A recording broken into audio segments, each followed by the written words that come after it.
Imagine you're running a custom furniture workshop. How do you know if that bespoke dining table actually made you money? This is where job order costing becomes your best friend. Job order costing is especially useful when each project or product is unique. For example, building custom furniture, designing a wedding cake, or developing a software solution.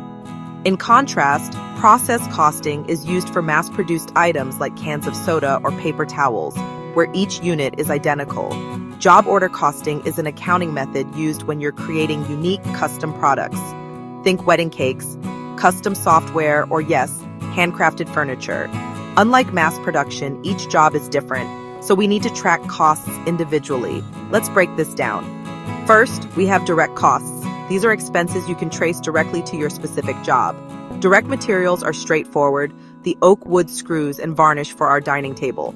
To accurately track direct materials, keep detailed records of all materials used for each job. Use job cost sheets or digital tracking systems to log every piece of wood, screw, or finish applied to a specific project. Direct labor is equally clear the hours your craftsperson spent cutting, sanding, and assembling. For direct labor, have your team record the time they spend on each job. Time cards or digital time tracking apps can help ensure labor costs are assigned correctly to each project. But here's where it gets tricky: overhead costs. Overhead includes all the indirect costs that keep your workshop running, like supervisor salaries, insurance, and maintenance. These costs can't be traced to a single job, so we need a fair way to spread them across all projects.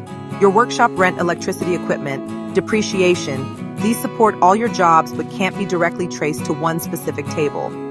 Common allocation bases for overhead include direct labor hours, machine hours, or even material costs. The best base depends on what drives your overhead costs. For example, if machines are used heavily, machine hours might be the best choice. This is where the predetermined overhead rate comes in. It's calculated as total estimated manufacturing overhead divided by your chosen allocation base, often direct labor hours or machine hours. Let's say your annual overhead is $120,000 and you expect 4,000 direct labor hours. Your predetermined overhead rate is $30 per direct labor hour. Let's walk through a full example. Suppose you have a job to build a custom dining table. You use 400 pounds of oak wood, 50 pounds of hardware, and 30 pounds of varnish. Your craftsperson spends 20 hours on the job, and their wage is $15 per hour. First, calculate direct materials. 400 pounds for wood, 50 pounds for hardware, and 30 pounds for varnish. That's $480 in direct materials. Next, direct labor. 20 hours times $15 per hour equals $300. Now, apply overhead. With a predetermined overhead rate of 30 pounds per direct labor hour and 20 hours worked, that's $600 in overhead. Add it all up.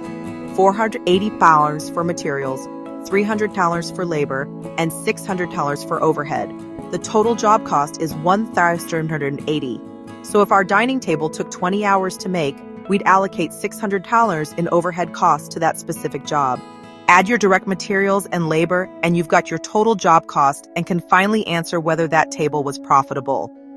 Mastering job order costing helps you understand where your money goes and how to price your work profitably. Always keep detailed records and review your overhead rates regularly to stay competitive.